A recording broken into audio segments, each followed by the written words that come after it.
I mean, I honestly, I was honestly at the spot, Roland. And when I turned my phone on, that's when I received your text. I didn't hear everything the president had to say. And he's an intern president. I don't feel like he probably would be the person even that would be here. There's a term that is used, when coaches get fired rather than firing head coaches. I've been around this a good bit. So he already throwing the university under the bus by saying, oh, listen, I don't even care because he's just the intern president. Well, if he was the intern president, then why did you respect him enough to have the conversation in order to agree in principle when you didn't even have a contract? If he was the intern president, why were you having a conversation with him respectfully? Respectfully. Now you want to sit here and say, but he ain't really all of that anyway. This is the same. Honestly, listen, I don't give a fuck about what y'all think. I don't care. I don't care even a little bit. I'm going to say what I got to say, right? This is the same thing that women do when they get pissed at you after they was fucking with you in the first place. You gave them that good deed. They was all on your tip. They was jocking you. And then when you break up with them, then he wasn't even all of that anyway. This the same shit that Ed Reed is doing in his opening statement. I have not seen this video. I do not know what is being said. I'm just going to call out the bullshit when I see it. He's starting off with the same thing that Kevin Samuels would identify when it comes to women that don't want to argue with the facts. Shame, insults, guilt, and a need to be right. You are throwing a man under the bus after you was rocking with him and you was rolling with him, and then you start off with shame, guilt, insults, and guilt. That is what I see happening, and this is not a person that I would choose to do business with, because the minute that they don't like you or the minute that you decide that you don't want to rock with them, they don't look at it from a business perspective. They start getting personal. The first thing he said when I played this video, I have not seen this video, was he started throwing shots. Just because you are a phenomenal football player does not mean that you have good character. Just because you are a Hall of Famer does not mean you know how to look at things from a business perspective when it comes to operating under authority. The first thing he did was he started talking shit. And so this is what y'all rocking with. This is what y'all going with. This is what y'all going with. Shame, insults, guilt, the need to be right. Okay, let's continue. I literally want to hear what he got to say. Man, I'm a businessman, and he's probably just a scapegoat to things, man. And I just woke up to this, man. Honestly, just the first time that I was able to relax. I've been in Daytona for 3 straight weeks recruiting kids. I have 3 kids: Dominique Ponder, Jeremy Greaves, and Jordan Johnson, who are they in school, man. They already in school because they believe in. I want to hear him address what the problems were, what the university said about why it is that they decided that they didn't want to do business with him. He's sitting here and talking about his own personal issues that don't have nothing to do with the price of potatoes in China. To me, their parents believed in me, man. There's 30 kids that was here on Friday I was with when I got the phone call that they did not want me here. You understand? And I still gave $2,400 out of my own pocket for these young men to go host these kids. And I didn't tell the parents until Saturday morning, when Reggie Theus sent a letter to my assistant, who was not hired at the time, because none of my people were hired, and saying that tell Ed. So none of your people were hired. Okay, let's continue. To withdraw his name. He wanted me to say this. I have the email. You want me to say that I'm withdrawing my name so you can save yourselves. I'm not here for nothing but these kids. I apologize for the unprofessionalism. This is what I've been teaching these young men. So, shout out to Ed Reed. He's taking a responsibility, and he's actually substantiating my argument. He said, I apologize for the unprofessionalism. Y'all need to apologize to me in the chat. Apologize to me in the chat for saying that I was wrong, because he's actually admitting that I'm right. He said, I have to apologize for the unprofessionalism. You literally just got into the organization and you admit to not being professional and fucking up the money. That's what's being communicated right here. I apologize for my unprofessionalism. I apologize for doing dumb shit. I apologize for fucking up the money. That's what, and he gonna just skip over that part. Come on, man. Come on, man. He literally just admitted to the thing that I was holding y'all accountable for not actually looking at things objectively. I apologize for not being professional.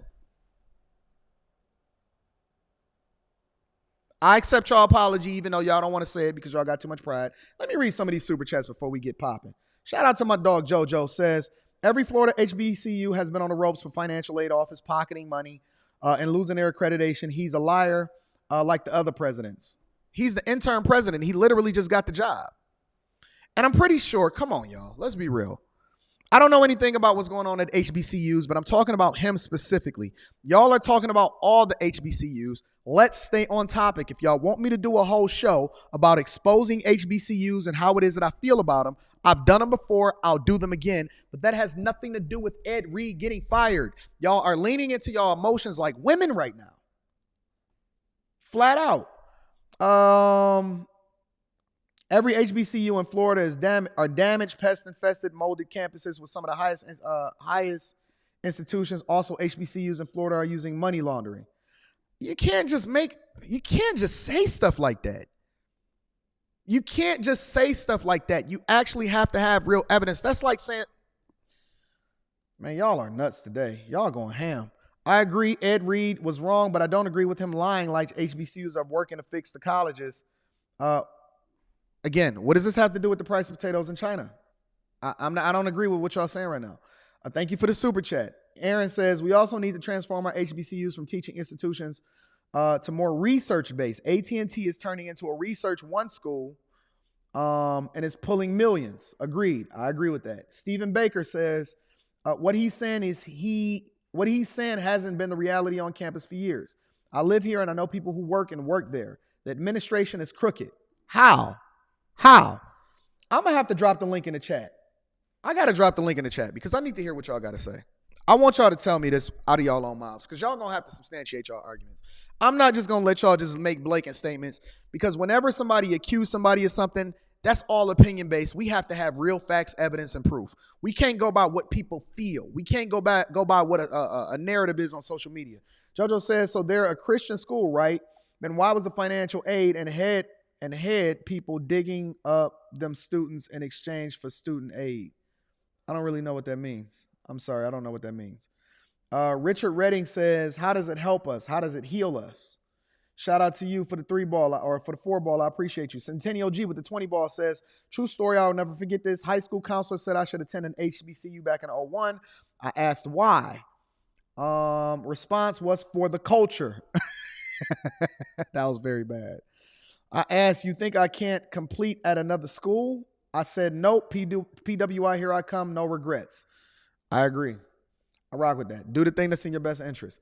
Brand says, Disney got She-Hulk twerking for Meg the Stallion cheeks, but Ed Reed is a problem. Yes, Ed Reed is a problem, especially as he just admitted that he was being unprofessional. That was a problem. Thank you for the 10-ball. Marcus Alexander says, this infighting is a result of communist subversion and education system, NCCP. Shout out to Marcus Alexander for the 5-ball. I appreciate you. I might have to drop the link in the chat. Let me hear a little bit more of what Ed Reed said. I thank y'all for the super chats. Make sure y'all tap into the Patreon. Link is in the description as well as pinned to the top of the chat. Also, Alpha Juice Company. This is a company that I genuinely endorse and rock with. You know I would never give you anything that I'm not using myself. All of the discount codes is in the description. Let me continue to hear what Ed Reed got to say.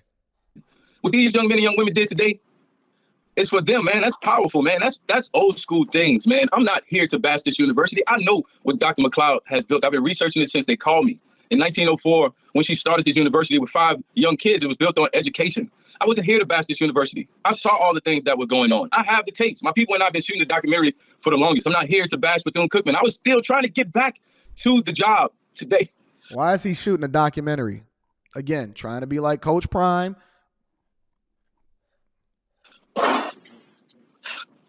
I'm foundation. I've been running for 20 years, man. 20 years to work with kids. I built a park in my own neighborhood. You understand? Because kids are dying. This ain't right. This ain't right, man. For Mr. Lawrence Drake, Dr. Drake, to come on and talk about me in that way. I knew this was a Christian school. I knew that. He did not talk about you in any way. The thing that I heard from the university president was that he just stated the facts. He didn't say anything about your character. He didn't say you was a bad person. He didn't say anything negative about you. He said the facts. He said, listen, this is what we talked about. This is what he did. This is why I decided that I didn't want to go forward with him. And this is what we're doing at the university. That's all he said. He didn't say anything negative about Ed Reed whatsoever. And come on, man. Y'all not going for the tears, are y'all?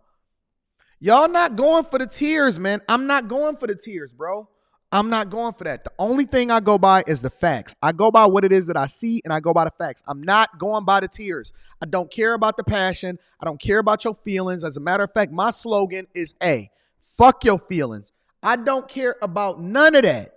The only thing I care about is the truth. I did not hear him say one disparaging remark about Ed Reed at all. Not one. I'm a Christian man. I know I played music, but do you see? He said he walked campus every day, right? I don't believe that. Because if you walk campus every day, you'll see what these young folk wear to school, man. You will see this. What are you talking about? What are you talking about? They worse than the songs. You have crackheads walking through campus, man. There's no security for these young women and men. I'm not trying to bash the school. We were picking up trash when I was screen recorded. I didn't post that. Somebody screen recorded me and put that out there because they said I was mutting the school. I'm not mutting the school. We're picking up trash. At the time, you're telling me I'm mutting the school. I'm on the ground grabbing trash from under trees behind bushes because my football team was acting too cute.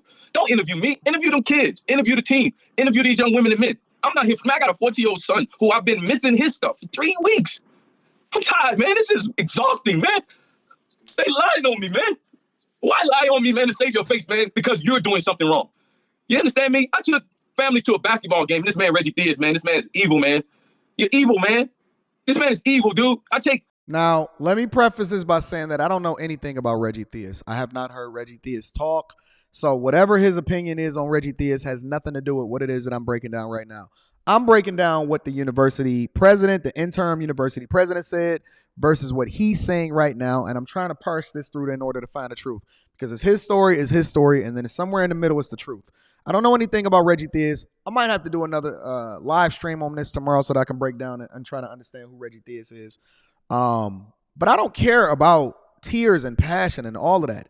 I didn't hear one person say anything negative about Ed Reed as far as the interim president and how it is that he identified why he decided not to move forward with him. That is a business decision. You can't get mad at me for deciding not to hire you. And if you going out here trashing the university, then I'm going to defend myself and I'm going to say, okay, well, this is what happened. This is the truth. And this is how it played out. I did not hear the university say anything negative about Ed Reed whatsoever. Not one thing. Not one thing that I hear the university say negative about Ed Reed. And they never hired him.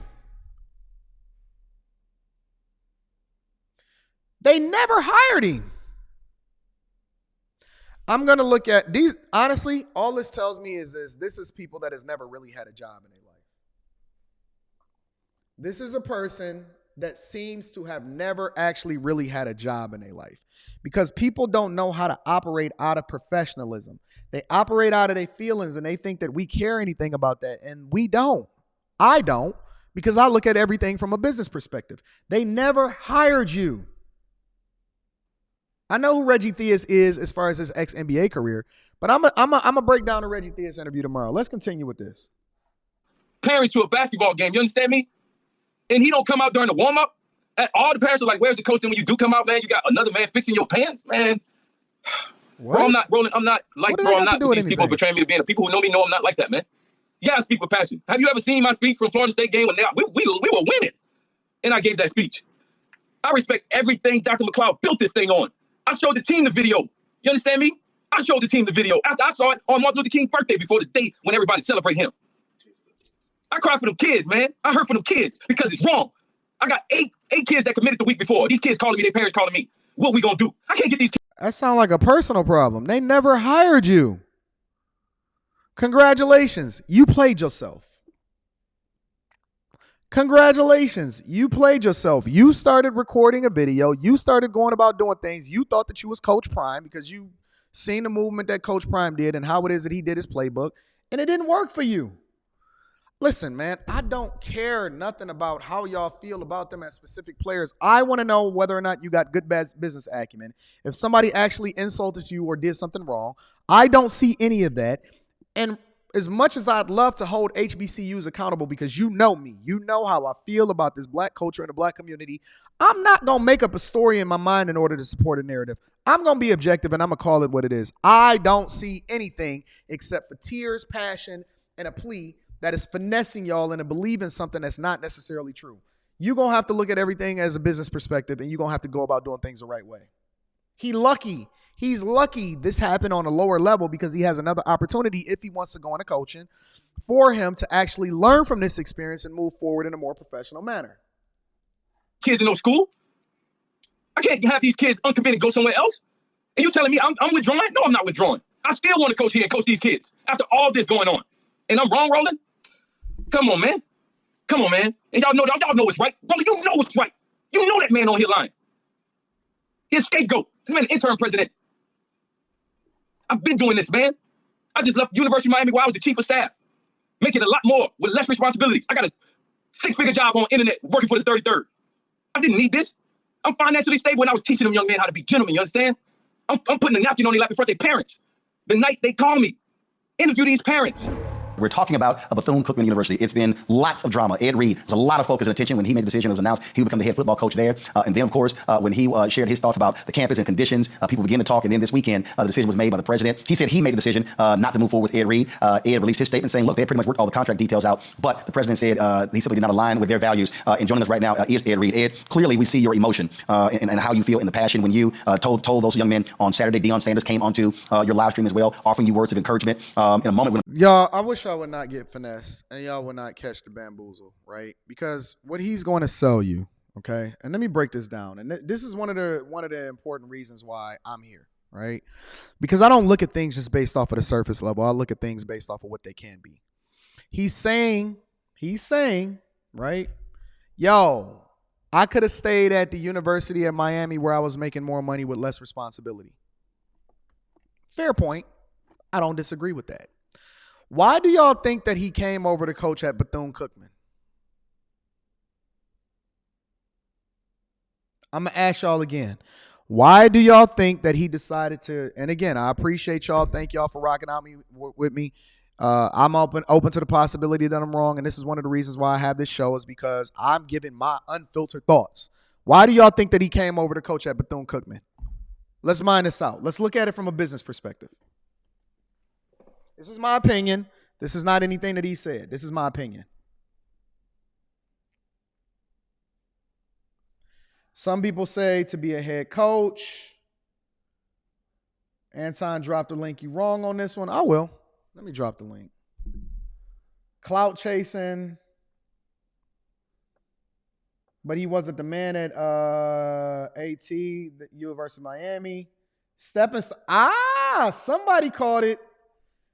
Somebody caught it. Thank you. Listen. When people tell you something like, man, I was already making money over there or whatever, so on and so forth. Bro, if you think that they're coming over here because they did not see the playbook that Deion Sanders already executed and his ability to be able to get that bag over at Colorado, you're missing it.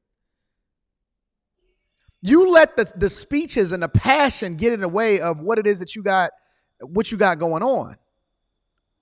You let the speeches and the passion get in the way. Listen, he's never going to get the shot as a head coach by being second fiddle, third fiddle, fourth fiddle over at the University of Miami and being safe. Deion Sanders gave you the playbook on how it is that you can get an opportunity when you can't get another opportunity somewhere else. Deion Sanders, he literally play by play was giving you the playbook, which is not a bad thing. And I'm not saying that it's wrong at all. I'm telling you that what's being sold versus what I see is a completely different thing. And when I'm telling you that him being able to prove himself with a spotlight on him, considering what Deion Sanders just did, was a stepping stone to a better opportunity. It had nothing to do with passion, in my opinion.